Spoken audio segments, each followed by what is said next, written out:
letter on a specific question about this case. So basically, what the government is arguing, the Canadian government is arguing, is Neil Toussaint should not have gone to United Nations, right? So basically, the government is saying there are other ways, other legal recourse that's still available for her here in Canada. Then going to the UN. Right, so before she exhausts those domestic Right. legal remedies, she could not go to the UN. Okay. And so I've been asked to write a letter on whether or not that's the case, right? Whether Neil Toussaint has exhausted her domestic legal remedy. Okay. And so I kind of has to explain that, yes, in our opinion, that she has, right? So her recourse was with the federal government, and she has gone through all the legal channels available at the federal level, and that's all you need, right? Before she was able to go to the United Nations. So that's another layer of personal involvement in that case, and so you can see it's a long it's a long process when it comes to litigation. Yeah. And so we have no idea what's going to happen and how long it will take for the UN Human Rights Committee to render their decision. Yeah. But it's an ongoing case, and Neil Toussaint is just still kind of around. Thankfully, that she is able to get some free healthcare from some doctors who are willing to treat her free. right, like Wow. it's pretty much as a kind of charity, right? Yeah. But other than that, she's at the mercy of those doctors, right? Like if some doctor decided that they no longer want to provide her with health care, then she's in a bad position. The thing that I find interesting is that, let me know if I'm wrong, but she's currently undocumented, right? Yes, but she is currently applying to be a permanent resident here in Canada on what's called a humanitarian and compassionate ground. Okay. And so did you say she was trying to do this since 2004? Her first health issues surfaced around 2004, but the case, so I think her litigation started around 2007 or so. And it's ongoing, so it's been 10 years now. Yeah. And so is it the case that because it's so complex, and in order to receive health care, it's so complex, isn't it the case that a lot of undocumented immigrants or even refugees wouldn't go through that or wouldn't even know where to start? Well, when the government says no to you, a lot of time you're just out of luck, right? You don't have a challenge. Yeah. So unless you have the tenacity like Neil Toussaint did and does to hire a lawyer and sue the government, and you're basically just left with the decision to say the government saying no to you, then you have no health care. Right. And so what happened with the refugee was that, as I mentioned to you, there in recent years there was a bit of a change to the interim federal health program that Neil Toussaint was wanting to get access to. But the program again was mostly about refugee and refugee claimants. So in 2012, the then federal government decided to cut a lot of benefits that's provided under that program. Mm-hmm. And they start saying, well, we're only going to provide healthcare coverage to government-sponsored refugees, but anyone else, we are going to cut your benefits either partially or completely, right? Wow. And then so that resulted in a lot of people losing their healthcare coverage. So a lot of refugee claimants, for example, didn't have any healthcare, or have just very bare minimum. Yeah. And so what they did is they also worked together, and it's thanks to a lot of healthcare providers and lawyers and advocates who work together. They felt that this is just completely inhumane. Right. So they band together, and then again they sue the government, and then that creates pressure. So in that case, in 2014, the federal court did say that yes, the government's cuts to the interim federal health program in that situation was what's called cruel and unusual treatment to refugees and refugee claimants, and therefore it was unconstitutional, and so the federal government was forced to respond, right? And so, but then the federal government responded by not restoring the program fully, but partially, right? Like they're saying, well, we're going to give still some more people, but then it's leaving still some others without adequate health care. Right. And again, it was so, but then, again, thanks to a lot of advocacy that's kind of persistent on the part of a lot of advocates, the federal government, or the Liberal Party of Canada, when they were running for the election, they had kind of promised that they will restore the intra-federal health program. Mm-hmm. And so when they came to power, it took some time, but then finally in April last year, they changed the program back to where it was before 2012. Okay. So again, a lot of times you do need some people willing to kind of take that extra step to kind of get lawyers involved and sue the government. Yes. But a lot of times you either don't have that kind of resources to do it, or you just don't have the energy to do it. Right. Right? And so, yeah, and without those kind of pressure, the government just, they can basically say no to you, and then that's it. Right, but these are the kind of people that actually try, make change within the government by like her story. She's really challenging, and it seems to be a big case. So, yeah. I mean, it's really inspiring that she's passionate about it, because there's so many people who don't speak the language and wouldn't know the first way to even start doing something like that. Yeah. So I find that really interesting. Do you think that there should be more people involved in, for example, the work you're doing or what you've been studying, so like immigration and healthcare? Mm-hmm. Should there be more people sort of rooting and helping?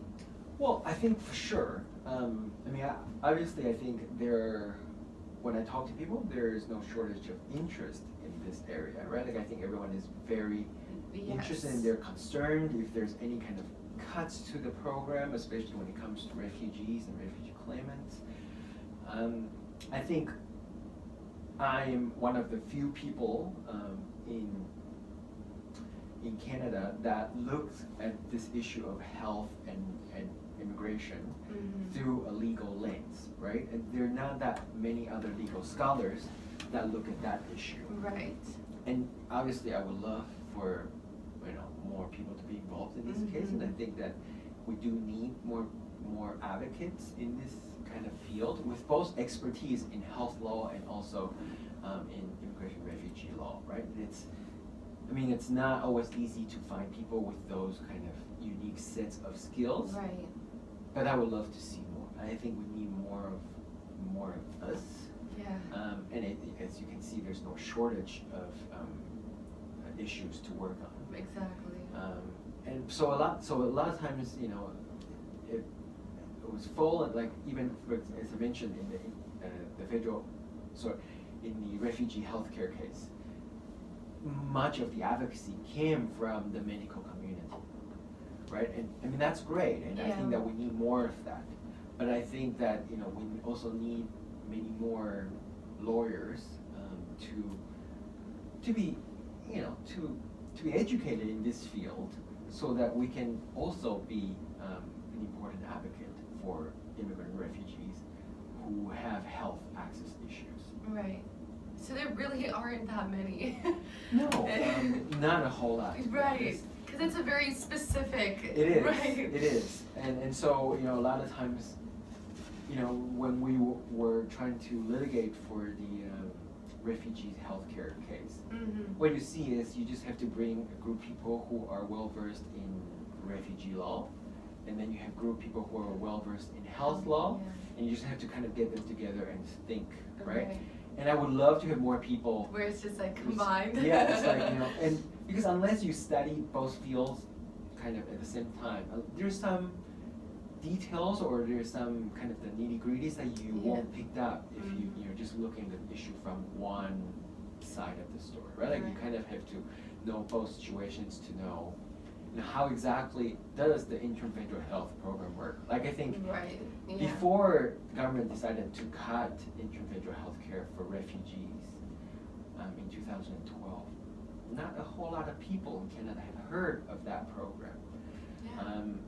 Even among people who have worked with refugees in the legal field, for example, right?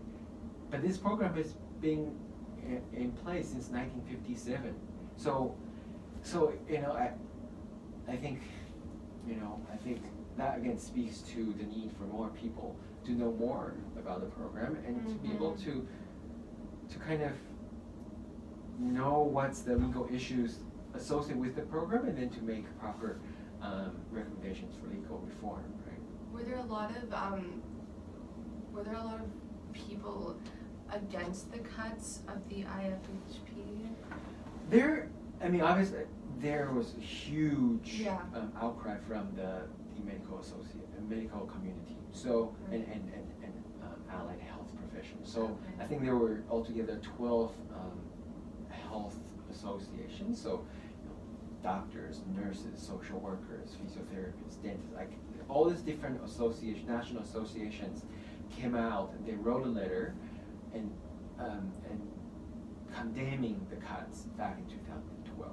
Right. So the medical associations are strongly against the cuts, right? Because they see this as just, it's not only inhumane to the refugees and refugee claimants who lost health care, but they also see this as a public health issue that will affect the health of Canadian population in general. Right. By leaving so many people without proper health care. Okay.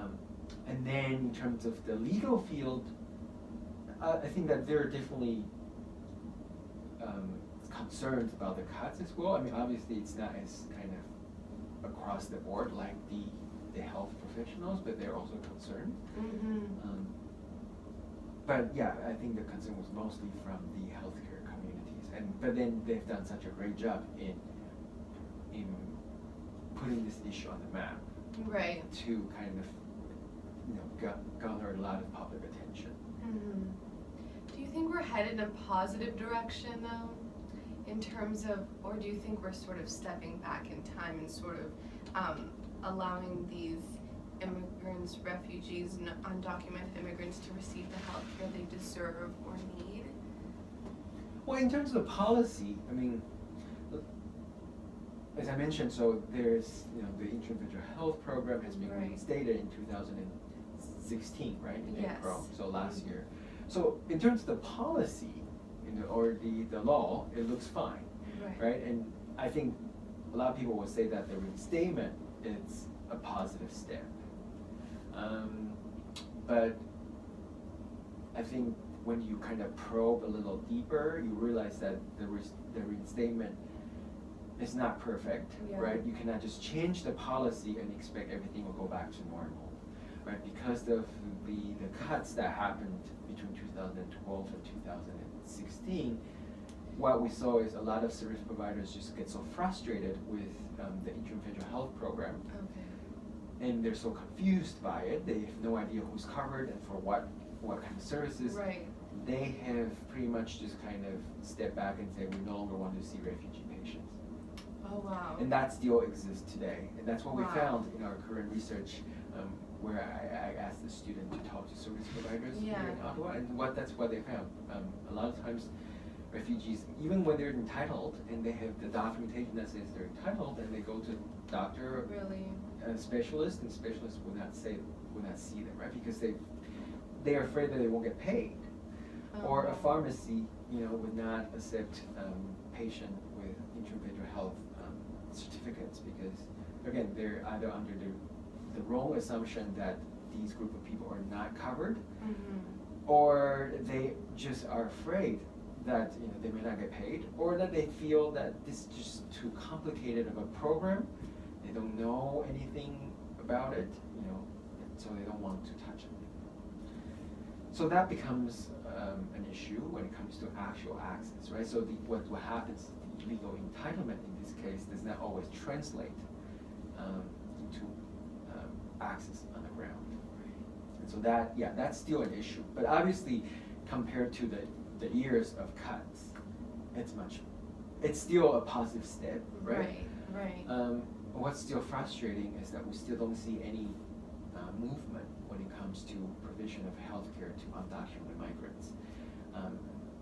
These are still, a group of people that currently have no healthcare coverage.